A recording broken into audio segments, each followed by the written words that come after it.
It's me, Lifespiller79. This is my show. I'm back. In this video, I'm going to do Ask Me Anything. So what I did was just compile just a few questions since it just barely been started. I got about a few questions or so that I just wanted to answer. Some of the people on some of my YouTube subscribers, and then some people from Twitter. They asked me some random questions. But for those who don't know me and just have tuned into my channel, I'm Lifespiller79, formerly known as Game Freak Forever. I started this channel back in April 28th of last year, coming up on almost a year and almost 200 subscribers. I'm not as frequently active as I should be, but I'm getting to a point where I'm more active with my videos and keeping up with everything current, even retro, all the way up to current gen. Some of my favorite systems, as I've mentioned in other videos, is my Super Nintendo and my PS2 when it comes to the retro or older stuff. And then I'm more partial to my PS3. I probably put in more hours in that than any of my systems, hands down. My favorite game of all time is God of War 3. If you don't know that by now, I am a big Kratos fan, and so I love everything to the fullest.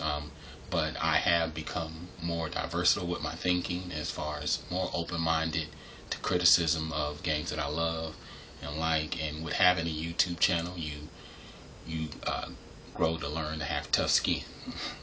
Because I've had people that said negative things, positive things, that's given me a different view and perspective on things as far as being a gamer. I've grown to love other genres, as far as like the RPG and then even third-person shooter games and stuff like that, or first-person shooter games, I should say. But my type of games that I'm usually into are single-player games, side-scrollers, platformers, stuff like that. I'm not usually into the multiplayer where it's competition, unless it's sports like basketball, football. I've played online a little bit, but not real partial. My favorite color is blue, so if you ever see me wearing blue, it's probably because that's the biggest color that I love wearing. Let's see, other things about me. Married, got a kid and stuff like that. At this point, I haven't done a count on my games, but I think I'm at 330 something at this point, maybe even more than that, and somewhere between 9 to 10 systems. And I just love what I do. I love doing this channel. Every now and then I get an opportunity to do that. My background is in IT, so I love working with computers and dealing with laptops and stuff like that.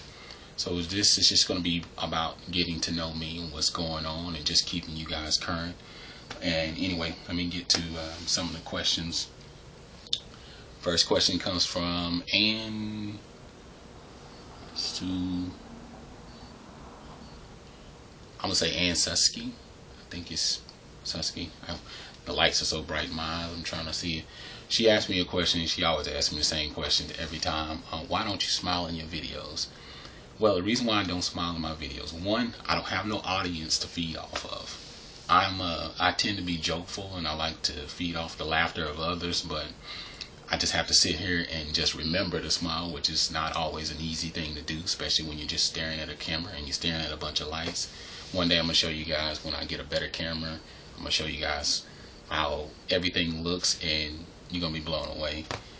So that's pretty much why I don't smile. Sometimes I think about it, it's like a psychological thing, and I'll be like, hey, oh yeah, I forgot to smile. Next game comes from bjamer.com. She asks, have I ever gotten a game with the wrong disc in it? On numerous occasions. That's why now that I go to these thrift stores, I've learned to manage everything. As far as when I go into like a thrift store or a pawn shop, I have them open it up and check a disc, because I've gotten home, like even like one of my first videos back, let's see, I can't even see it now, I'm trying to find it. Oh, there it is. Minority Report. one of the first games that I when I started my YouTube channel. This was probably one of the first games that I got that didn't have anything in it. It didn't even have a disc in it or anything. It just had it, and I just happened to find the disc one day. Just stumbled upon it randomly, and I think I got it from like Sights and Sounds, and I paid only $1 for it. I saw it on a stack of PS2 games that were just on like a CD holder, so I just grabbed it because I knew I needed it, but I only had the case. But yeah, I had been looking for another occasion where there was a time where I was looking for Hit and Run, and let's see, I was just looking at the part 2 of her question. The first question that she asked was that have ever had an empty case or had the wrong disc. The second part of the question was, does it happen often? And yes, it does. Happens more often than you think, because especially when you go to like the thrift stores, what you got to watch out for is that a lot of people switch out disc because they pay attention to the price. Sometimes when you're in a thrift store, they already mark up the price because they've done their research, they've looked up eBay or whatever the case may be, and they realize, okay, this game costs a little bit more, so they're a little bit more partial to just give it up. They want to make a little profit off of it. So yeah, it's happened to me before. And then one of the big questions that I've been asked a lot that I've kind of avoided, and that's why I left it, like one of my last questions, is from Shady Cray, my good boy over there. One I've told you about on numerous occasions, big PlayStation 2 guy, big PlayStation fanboy. We just correspond back and forth between Twitter and YouTube and stuff like that. But anyway, the biggest question it asks, what happened to your retro channel? Or not your retro channel, but my intro video. I'm not really a sloppy person, but for you guys that follow me from the beginning, you knew what team I was with and stuff like that, and website. Well, what happened was, or what had happened is what we say down here. One day, I was posting videos to the website that I normally, because I post videos to the YouTube and also post videos to this gentleman's website as well, that allowed me to use the intro video.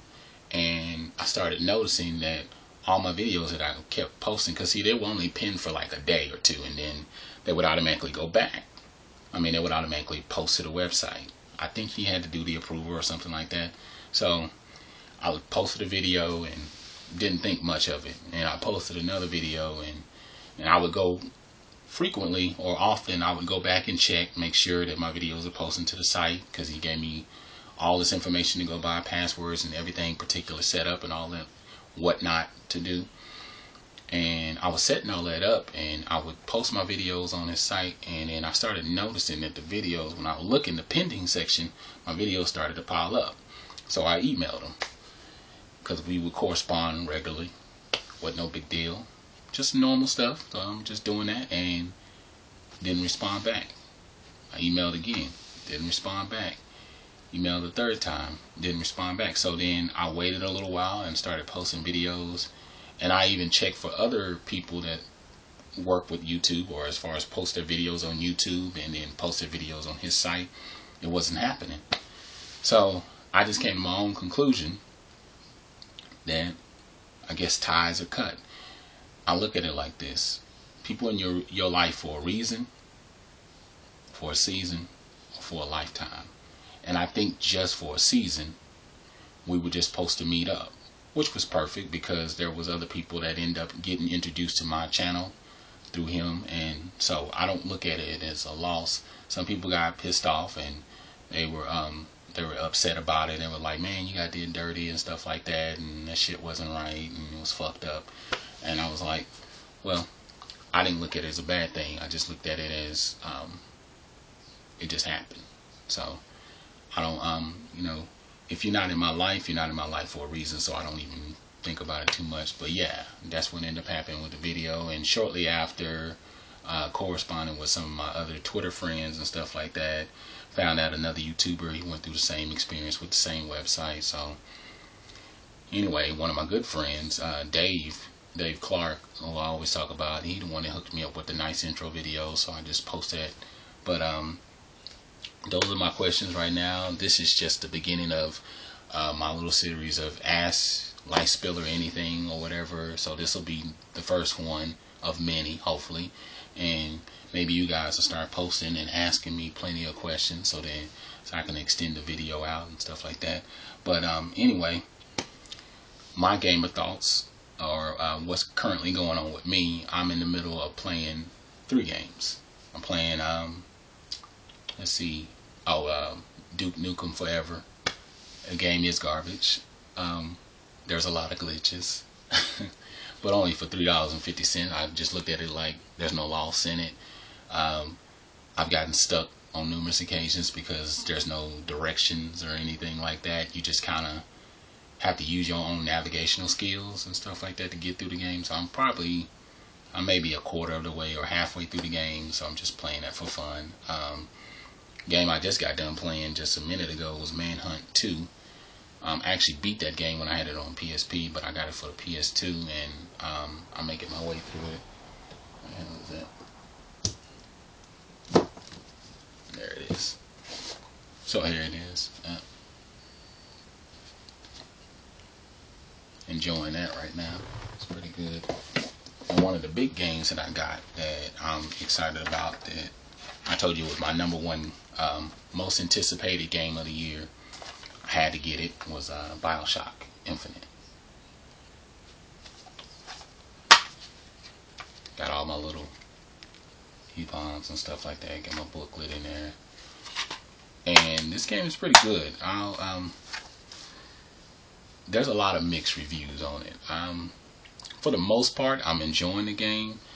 There are some stagnant moments where the storyline kind of drops off and then it kind of picks up. It's like a roller coaster ride.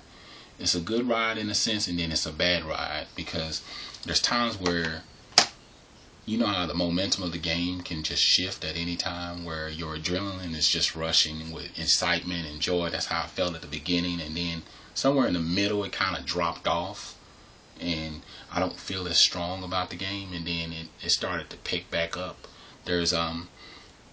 There's momentum moments. There's moments that kind of bring you to a certain climax within the storyline. It kind of picks up your interest. You have to make sure that you pick up everything. You got to make sure you pick up all the stuff that keeps the story fluid, so then you're able to flow throughout the game and understand it. Because if you don't pick up the certain pieces, the storyline won't make sense. They have good navigation. The graphics are phenomenal.